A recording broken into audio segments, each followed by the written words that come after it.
Hi, welcome to another episode of Trey Talks. Live here in New York at SOB's at Soul Therapy Sundays.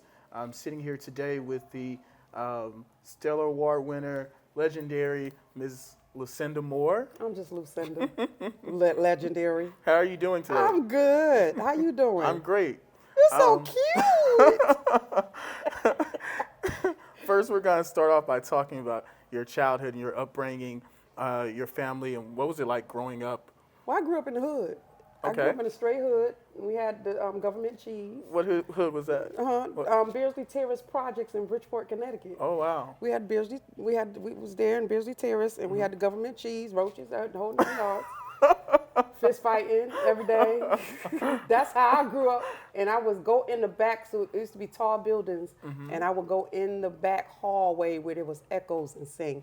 And people used to hear me singing in the apartments. Wow. And they would love it. At what age did you start singing? Oh my God, it had to be maybe about 4. I started singing at 4, but when I started singing in those hallways, I was like 8, 9. Wow.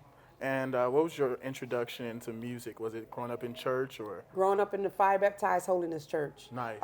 Where my pastor was Pastor Timothy Wright's father, Pastor Wright. Oh, really? Yeah, Wow. that was so. Timothy Wright actually was the first one to play my first solo behind me. Wow, at the church. It's amazing history. That's amazing.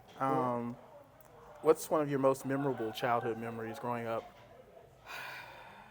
The most memorable, so back in the back of these projects buildings, it was like a hill. And when it snows, so I lived in Connecticut, Bridgeport, Connecticut. So when it snows, the snow was like this high. And my mother bought me and my sister sleds to slide down the hill. Wow. I missed all of that. Like, it's crazy. I'm grown and I still miss it. Wow. Yeah. Sounds fun. Yeah. Who were some of your favorite choirs or artists growing up? Oh my God, the Hawkins. Really? The Hawkins. I'm a big Hawkins fan. Yeah, Andre Crouch, Milton Brunson. Yes, love the Tommies. Oh my God, James Moore, Vanessa Bell Armstrong, just so many. Shirley Caesar, everybody. It was if you sung with a choir and y'all were off the chain. I love y'all. Wow, Yeah. That's amazing. And I would take it that all of them inspired you? Everybody, yeah, everybody inspired me, especially Tramaine Hawkins. Really? Because at the age of 16, at the age of 4, I told my mother, I pointed at the Hawkins Family album, and I pointed to Tramaine, and I said, Mommy, one day I'm going to sing with this lady. When I get out of school, I'm going to sing with this lady. And I turned 16, and I got the call from my cousin, Jonathan Dubose, that Tramaine Hawkins needed me as a soprano. Wait, Jonathan DuBose, The guitar Jonathan player, that's who my was her cousin, that's my MD. That's family. your cousin. That's my family. Wow, So amazing. he called me. She needed a soprano. And she called me. She had him call me, and I went out and sung for the first live recording album. Yep, I have the video of that. You have Yes. it? Did you see how skinny I was? I posted on YouTube the clips that are out there. And you do the solo when she changes. Oh, Jesus. What was it like recording that album and working with Tramaine? Was it like a dream come true? It was weird. It was like going back to 4 years old, telling my mother I'm gonna sing with this lady one day, and remembering what I said, how I said it, and then I'm on stage. Wow. And at the same time on stage, my feet is hurting. because let me tell y'all why my feet was hurting. Because for the 2 weeks that we rehearsed for the live recording, like I used to dress, because I was from the hood, I used to dress hood. Yeah. So I had the big fat bangle earrings. I had the gold tooth. Oh, no, not the gold tooth. With the L in there. You know, that was the era of MC Hammer and all of them. So I had the tight jeans. Yep. And, you know, a jersey. So, and then I never wore stilettos. I would wear flats. So she made Jerome Bell take me shopping. She said, teach her how to walk in heels. I want her in heels at the live recording. So I was like, I don't know how to walk in no heels. I don't know. Nobody ever taught me that. Yeah, so, and kitten heels. I had to, my mother used to put me in kitten heels.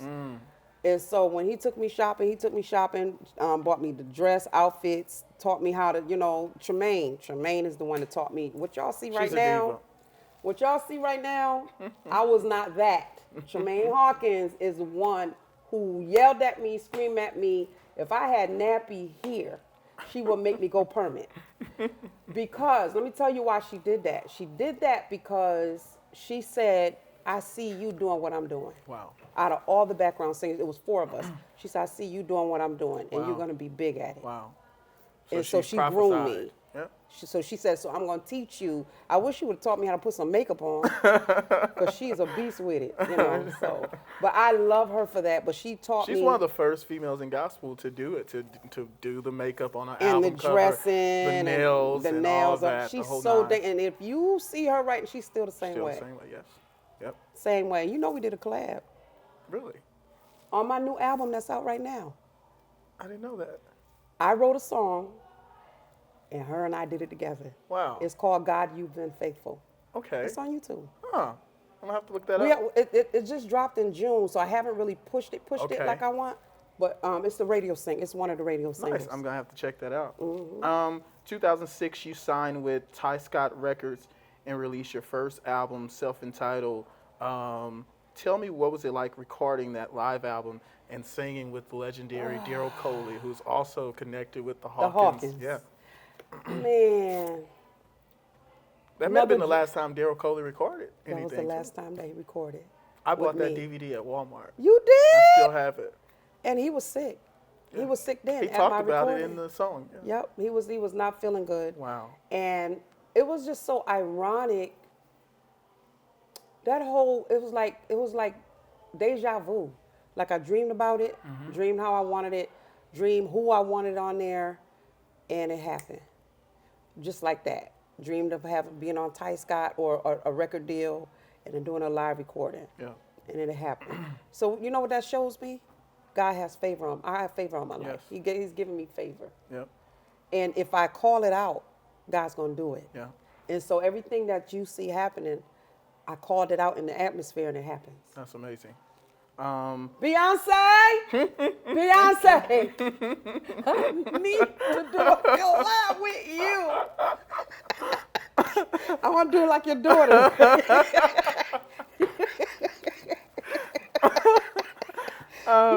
2010, you released Blessed, Broken, and Given, Yes. which wins a Stellar Award. What was Yes. it like recording that album and the inspiration behind it?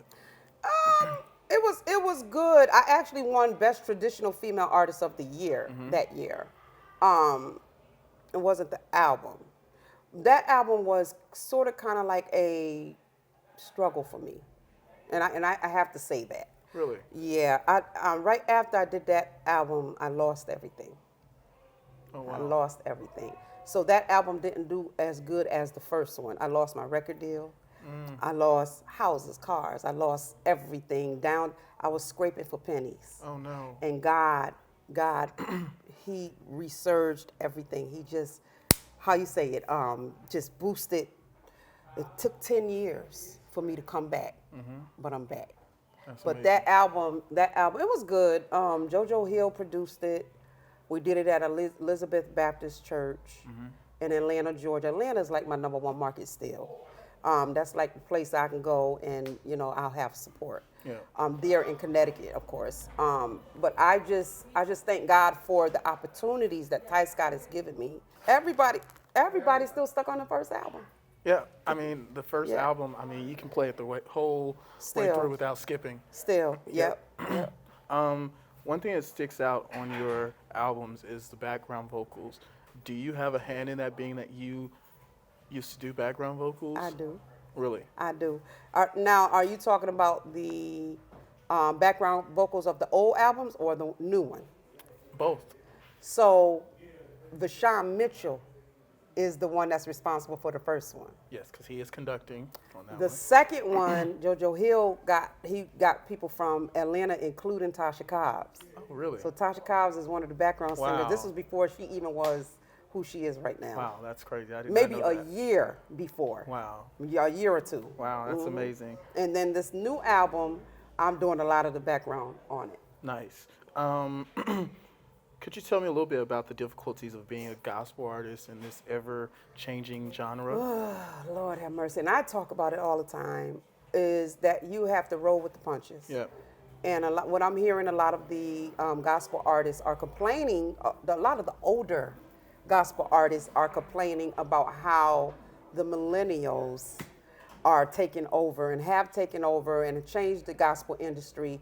And I'm like, you know what? If you can't beat them, how about join them? Yeah, yeah. So I'm just that type of worker. I'm a hard worker. I have this drive in me that I don't care who's out there. I got to worry about me and the success that God has given me and going to give me. Yes. I can't worry about what's going on in the industry right now as far as how everybody else feel. I have to do what Lucinda needs to do for ministry and to get my music out there. So what I did was I just changed, I pivot, you know. So Yep. you got to pivot. Yep. So now if the gospel industry is how it was back then and it's not like that right now, you got to do what right now is doing, because Yes. God didn't stay back in the day. Nice. He's a right now God. Yes, he is. He's a right now God. And so the problem that everybody's having is they don't understand that you have to have a team Yep. to help do. you. You can't do it by yourself. Can't. And the other issue is so many of the older artists were on labels and they were so used to somebody doing it for them until now they have to do it for themselves. They don't know what to do. Yep. Yep. But I've always done for myself, Yeah. even on a Nice. label. That's amazing. Yeah. What inspires and motivates you to keep going as an artist? Work. Not only am I a artist, I have my own shoe line. I'm constantly working on what's the next stream that I have to work on, stream of income Nice. that I have to work on, because even during the pandemic, I was looking at these artists complaining while I was over there making money. I was making cash.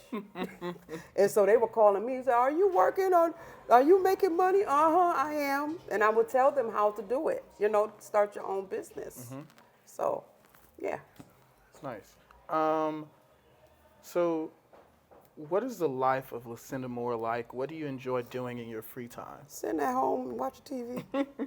Because I travel so much. I travel a lot. And when I go home from here, I'm in my house like 4 and 5 days straight. Don't come out.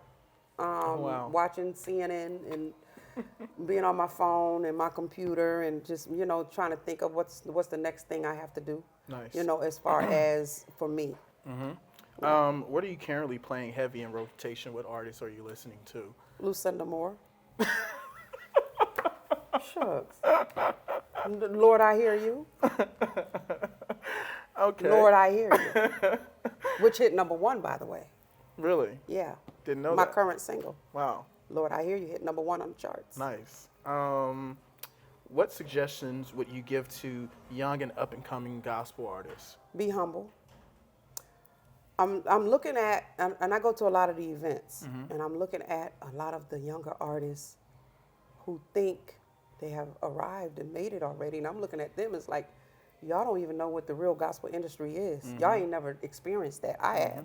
I think I was the last of the Mohegans to really experience the real gospel industry. Not to say that the gospel industry is not real right now, but to experience how it really was. Yeah. And that we all have not made it yet. We don't have Beyonce numbers. So ain't nobody in the gospel industry made it yet. Yeah. What's next for Lucinda Moore? The next thing I'm going to do, like right now, my next single drops in January. It's called Fire. That was written by my son and I. And everybody's raving about it. I sent it to a few radio heads, and they are going crazy. They were like, just please let us know when we can drop this on radio. Wow. I get testers. I do testers. The music, of course, I'm on the first ballot for the Grammys. Okay. So hopefully November 4th or whenever the Grammys is, Yep. I'll be on that second ballot, on the final ballot. I'm getting ready to get me a crab leg truck. I'm about to buy it. I'm about to do crab legs, Okay. crab boils, So you fried can cook. shrimp. I'm trying to. Okay. I'm a Yeah, chef myself. You a chef? Yeah, I yeah. need to hire you then. But I have my own concoction for crab legs, and people go crazy over it. So I'm gonna do that. Of Nice. course, my shoe line. What was the other thing? I'm getting ready to go to school to be to own a construction company. Really? To own. I ain't gonna be doing construction, but I'm just gonna have my office and hire people That's a smart to come in and build move. houses Yeah. and businesses and stuff like that. Nice. Yeah. Any artists you would love to collaborate with? Beyonce. Beyonce. Hi. I mean Donnie McClurkin. What's the girl name that sings? Oh God. Shucks. I just shot. You know how they say shoot your shot. I just inboxed one of them and I don't forgot her name now. But I'll tell y'all later. Okay. I'll tell y'all later. I ain't gonna say it on here. Awesome. It's been a pleasure speaking with you. Thank you. And thank you all for tuning in to another episode of Trade Talks. Yeah. Until next time. Beyonce!